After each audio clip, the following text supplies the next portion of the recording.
chào cả nhà nha. Chào mừng mọi người đã đến với kênh YouTube của Kim Ngân. Mấy hôm nay á, hôm bữa Ngân đi qua bên xà lan của chị Nâu á, Ngân hái trái dâu tằm ăn. Tới nay vẫn còn thèm chua nữa. Hôm nay thì tiếp tục Ngân sẽ ăn me. Ngân ăn me đừng ai chửi Ngân nha. Hôm bữa thì Ngân ăn dâu tằm á, có nhiều bạn nói Ngân ăn chua nhìn thèm quá. Hôm nay thì Ngân lại tiếp tục ăn me, nhưng mà me này là me dốt, không có chua lắm. Xà lan của Ngân hiện tại thì Ngân đang đậu ở Ngân vẫn còn cặp chung với anh Ba Tài ở ngoài đây nè. Tại vì xà lan của Ngân thì Ngân chưa có đi nhận hàng.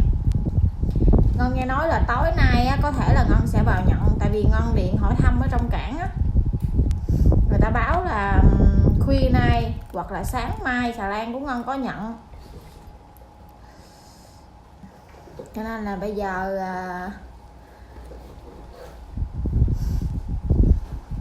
chắc chiều nay, chắc có lẽ là chiều nay á, ông xã Ngân sẽ dời xà lan ở phía bên ngoài. Tại vì khuya mình có nhận á, thì mình ra bên ngoài mình đậu như chiếc của anh Ba Lộc vậy đó. Khi nào mà cảng người ta gọi á, thì mình đi vào nó sẽ dễ hơn. Tại vì xà lan của Ngân á, thì Ngân cũng thả neo luôn. Quên á, mời cả nhà nha.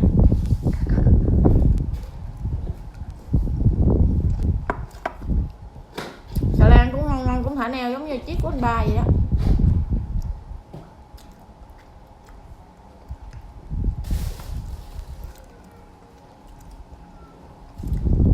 Hôm bữa chiếc của anh Ba thì anh Ba đậu nước gồng, còn xà lan của Ngân thì Ngân đậu nước lớn. Cho nên là Ngân sẽ chờ tới con nước rồng thì Ngân mới ra được. Để Ngân nói ông xã Ngân sẽ dời ra phía bên ngoài này. Khi nào mình vào cảng nhận cho nó dễ.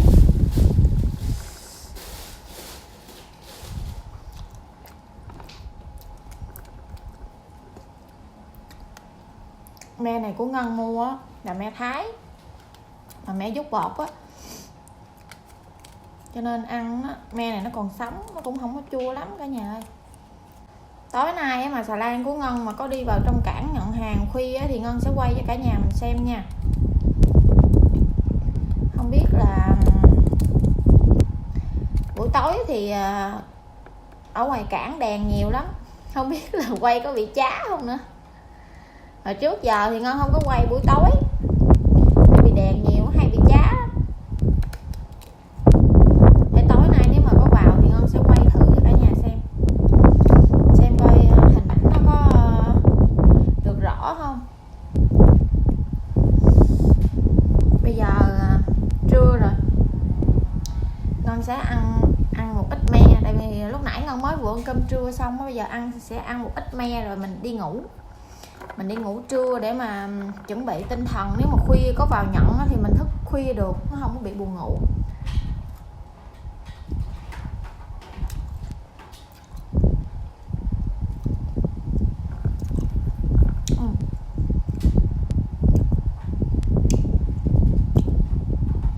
Cái mắt này không có hột ngon á. Hôm bữa giờ Ngân ra ngoài đây, Ngân đậu ngoài đây thì cũng 4-5 ngày à.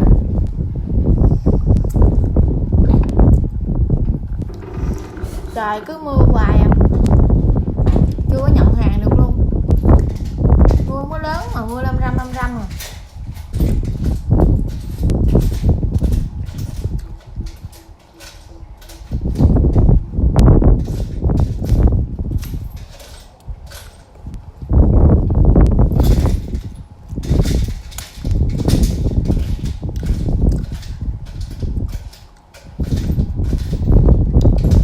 Tối nay thì Ngân sẽ đi vào trong cảng để mà nhận hàng. Mời tất cả mọi người cùng theo dõi cái clip tối nay Ngân sẽ đi nhận hàng vào trong cảng Phú Mỹ, nhận hàng như thế nào nha. Chua quá. Bây giờ là 12 giờ đêm. Cảng kêu xà lan của Ngân vào trong cảng để mà nhận hàng. Bây giờ thì Ngân đang đứng ở cabin sau á, cho nên là Ngân sẽ đi ra phía trước. Ngân sẽ đi ra phía trước coi có tàu hay không phụ ông xã. Hôm nay thì xà lan của Ngân đi vào trong cảng nhận hàng vào buổi tối á, cho nên là Ngân quay cho mọi người xem nè. Đây là những cái cảng này là cảng dầu khí. Buổi tối thì những cái cảng này bắt đèn ha, ta nói nó rực rỡ luôn, muôn màu muôn sắc. Lúc trước thì nhận hàng vào buổi tối như thế này nhưng mà Ngân không có quay tại vì thấy đèn nhiều quá sợ nó chá. Nhưng mà thật ra quay buổi tối như vậy thì rất là đẹp luôn á. Như cái cảng dầu khí phía bên này nè, những cái đèn màu vàng rồi những cái đèn màu trắng nữa, nhìn rất là đẹp luôn. Đây là ở phía sau nè, đây là cái chỗ cảng công, cảng SSAT á, chỗ cảng Mỹ á. Ngân đã chạy lên xích trên đây chút xíu rồi. Cũng may mắn là hôm nay cảng gọi xà lan Ngân vào nhận hàng á, thì đúng lúc cái con nước này là con nước lớn luôn, cho nên là mình đi nước xuôi, mình không có đi nước ngược. Đây, ở phía trước đây thì có một cái phao đỏ. Thì cũng có bạn hỏi Ngân cái phao đỏ và phao xanh như thế nào. Thì đây là những cái phao luồn á. Theo như Ngân biết á, thì cái phao đỏ này là cái phao cạn nè. Thì khi mà xà lan của mình đi trên đường mà mình gặp cái phao đỏ này á, thì mình phải chạy ở phía bên ngoài phao, có nghĩa là chính giữa phao xanh và phao đỏ ha, mình không có được chạy phía trong. Chạy phía trong thì mình sẽ bị cạn ha. Mình cứ canh chính giữa phao xanh phao đỏ. Ví dụ như phao xanh đặt phía bên trái á, thì mình sẽ chạy phía bên trái. Còn nếu mà phao xanh đặt phía bên phải thì mình sẽ chạy phía bên phải ha. Đây là cảng container. Cảng này hôm nay thì không có tàu container mà chỉ có xà lan container thôi. Hôm nay không có tàu, quay cho mọi người xem rồi. Cái chỗ này mà vào trong Phú Mỹ thì đây là cái cảng container lớn nhất ha. Ở trong kia thì cũng còn một cái cảng công nữa hay sao ấy, nhưng mà không có lớn bằng cái cảng công này. Ở ngoài kia thì cũng có cảng công nữa, nhưng mà hình như là cái cảng công này là to nhất rồi. Đây là cái mũi xà lan của Ngân ở phía trước, đây là cái nóc cabin trước nè, hơi tối một chút xíu. Ở trên đó là những cái đèn đỉnh, đèn chuỗi. Đây, ở phía bên này là cảng Interlo ha. Cái cảng Interlo này buổi tối bắt đèn nhiều hơn những cái cảng công này nữa.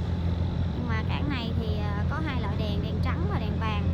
Hôm nay thì cái cảng Interlo này cũng không có tàu luôn. Bình thường cảng Inter này lúc nào cũng có tàu hết á. Cảng này thì tàu chưa có vào nữa. Đó, xà lan Ngân thì đang ôm cái cua. Cái cua nó nằm khuất phía bên này nè. Tối quá không biết mọi người hình dung được không nữa. Wow. Ở phía trước đây là cái cảng Ba Son ha. Cái cảng đóng tàu Ba Son. Cái cảng này thì hiện tại là người ta đang bắn cát cho tàu. Bụi khủng khiếp luôn nè. Mọi người thấy nguyên một cái màu trắng mà trắng đục đục á, thì đó là bụi nha. Bụi của người ta bắn cát, bụi lắm luôn. Đây là cảng Interlo. Cảng Interlo này bắt đèn sáng rực rỡ luôn.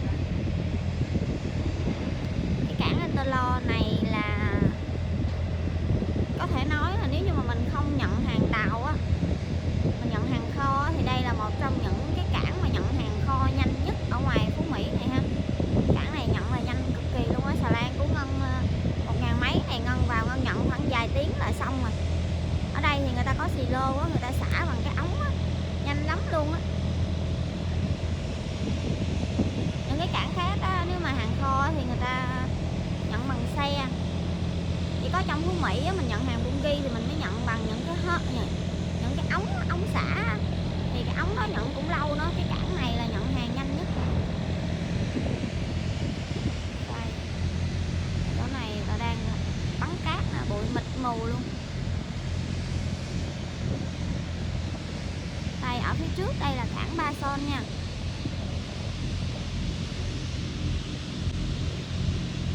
Hôm nay xà lan Ngân đi vào trong cái nơi nhận hàng. Ngân đi vào buổi tối cho nên là Ngân đi tới đâu thì Ngân sẽ quay tới đó cho mọi người xem ha.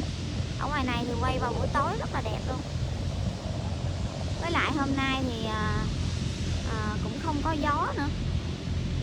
Nước thì đang lớn nhưng mà mặt nước thì đang lăn tăn, không có chút gió nào luôn.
bữa giờ Ngân làm mấy cái clip rồi thì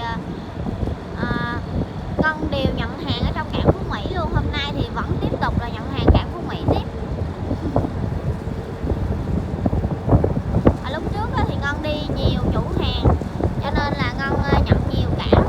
Còn cái đợt này thì Ngân đi cho có một chủ hàng duy nhất thôi à, cho nên là nhận có một cảng luôn.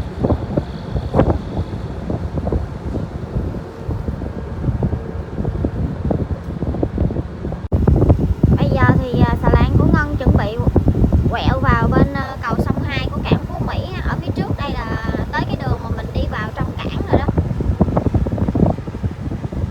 Còn phía bên tay phải này, cảng này là cảng BTC ha. Cái cảng này nè, BTC mà Ngân cứ quên hoài luôn á. Cái cảng này thì cặp ở bên cái cảng Phú Mỹ luôn.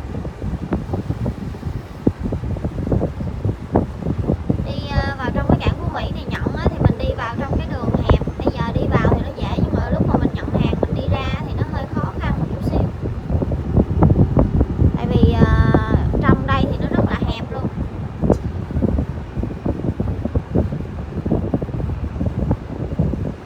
Đi vào trong cái đoạn ở trong này thì tàu buôn rất là nhiều. Những cái tàu chở hàng thì nhiều lắm luôn. Đây một con tàu nè, phía trước đây cũng có một con tàu, và bên cảng Phú Mỹ thì cũng có một cái con tàu luôn. Xà lan của Ngân thì đã đi tới cảng Phú Mỹ rồi. Ngân chuẩn bị quẹo vào trong cầu sông 2 nhưng mà ở trong đó thì có một cái chiếc tàu người ta đang ve ra nè. Xà lan của Ngân thì bây giờ quay đầu luôn rồi mọi người, tại vì Ngân đang đi nước xuôi á, mà mình chuẩn bị quẹo vào thì ở trong đó lù lù nó ve ra, cho nên là bây giờ Ngân phải quay đầu lại á, cho cái chiếc tàu nó ve ra ngoài luôn rồi mình sẽ cặp cảng lại. Tại vì bây giờ thì nước đang xuôi á, mình không thể nào mà ve được. Mình ve thì xà lan của mình nó sẽ tấp ngang á, không có ve được, chỉ có quay đầu thôi. Nước ngược thì mình có thể ve được, nhưng mà nước xuôi thì mình không có ve được hết. Ở phía trong đây nè, mọi người thấy có cái đèn màu đỏ không? Cái đèn đó là cái đèn của tàu á. Ở trong cảng này đèn rất là nhiều luôn, cho nên là mình nhìn mình không có thấy được cái tàu nó ra luôn. Ngân chuẩn bị quẹo vào thì cái tàu này nó ở nút ở trong nó bóp kèn hoài luôn, cho nên mình cũng không có thấy nữa. Mình nghe bóp kèn thì mình sẽ ve ngược ra phía bên ngoài luôn. Tàu này là tàu của xà lan của Ngân. Bây giờ thì Ngân đang chạy vào trong cảng rồi. Ngân chuẩn bị cặp với lại chiếc xà lan tại trước. Ngay chỗ cái máng này là cái máng hớp mà lúc trước Ngân nhận bả.